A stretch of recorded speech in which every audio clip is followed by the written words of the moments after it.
Wonderful, thank you very much. So, feeding community. I'm Andrew Mostad. I'm a councillor for the District of Lantzville, first term, and I'm going to talk to you about Lantzville's path towards urban agriculture and how a small group of people managed to change an entire community. So, I don't need to tell everyone here about the crises that are coming down on us. We're already starting to see the various effects of the drought in California. And Vancouver Island, where I'm from, we only have 3 days of fresh food in our supermarkets. Not nearly enough to get us through any of innumerable crises.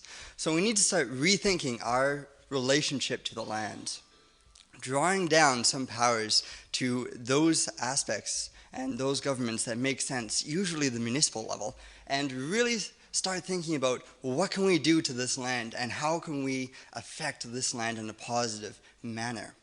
So the Friends of Urban Agriculture in Lantzville, FUL, are a very core group of dedicated individuals who started looking at a lot of these issues, but really wanted to focus in on urban agriculture and how we could fix some of the problems within Lantzville around urban agriculture. We also formed in support of Dirk Becker and Nicole Shaw of Compassion Farm. These are 2 community leaders within Lantzville, always there with a helping hand and always there with a bunch of kale or a squash whenever you're in need. These are really people that we want to take care of. When they came to Lantzville, when Dirk came to Lantzville, he bought 2.5 acres and is now farming on 1 acre on his property. He had to build the soils from scratch. The property was mined bare by the previous owner, and over the course of 6 years, he put that 1 acre into production.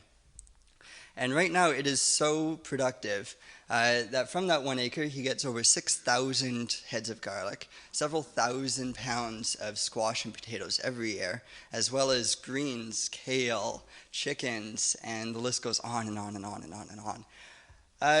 However, this was kind of seen as a bit of a turning point. He became a little bit too successful and started running up against municipal council because we have a bylaw right now that says there is no agriculture allowed on residential land, even those on the very edge of Lantzville, where it's more rural than suburban. So they said no food. So FUEL really wanted to start talking about this in a very different way. We wanted to get away from the discussion that we'd been having up to this point, which was very rules-oriented, and instead start talking about values. Did we want to just be a suburban bedroom community for Nanaimo, or did we want to actually start being something different, start being a food hub? So we got people interested, we got people together, we got people angry, which is the really fun part. And we brought people out to town council meetings. So for about 3 or 4 months, we had rallies each and every single week in front of town hall. As well, we had many different people and organizations coming together. But town council and municipal governance in itself is stubborn. The ship of governance is very hard to turn. And even though we had a petition with 10% of the people of Lantzville signing it, they still didn't want to shift their stance on urban agriculture being disallowed. However, luckily for us, it was an election year. We managed to double the voter turnout.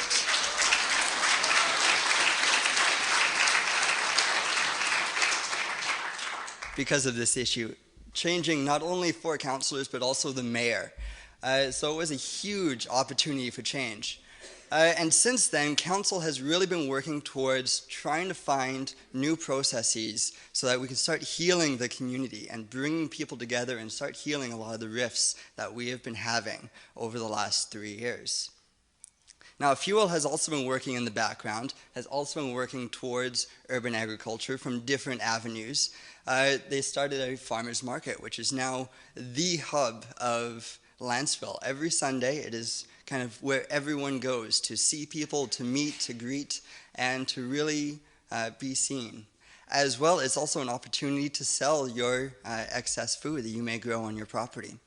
As well, we've continued with our workshops, everything from seed saving to growing food to starting your garden, and everything in between, including water management and everything else. So it's been really a really fun ride so far. In terms of next steps, there's lots of things that we've starting to do.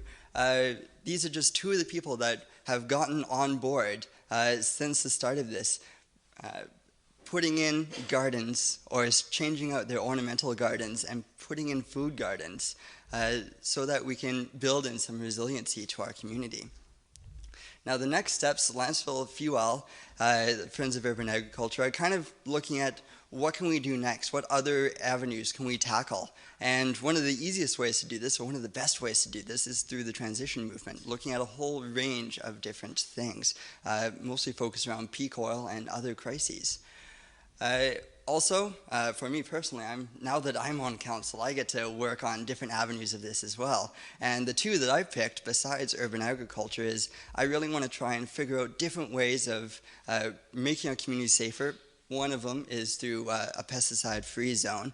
And then I also want to try and incent rainwater harvesting wherever possible. So really, in the words of the renowned permaculturalist, all the problems of the world can be solved in the garden, says Jeff Lawton. And Lantzville has taken some very positive steps towards that goal of solving some of the problems within our community. So I challenge you all here today to go start a backyard revolution. Go grow a garden. Thank you.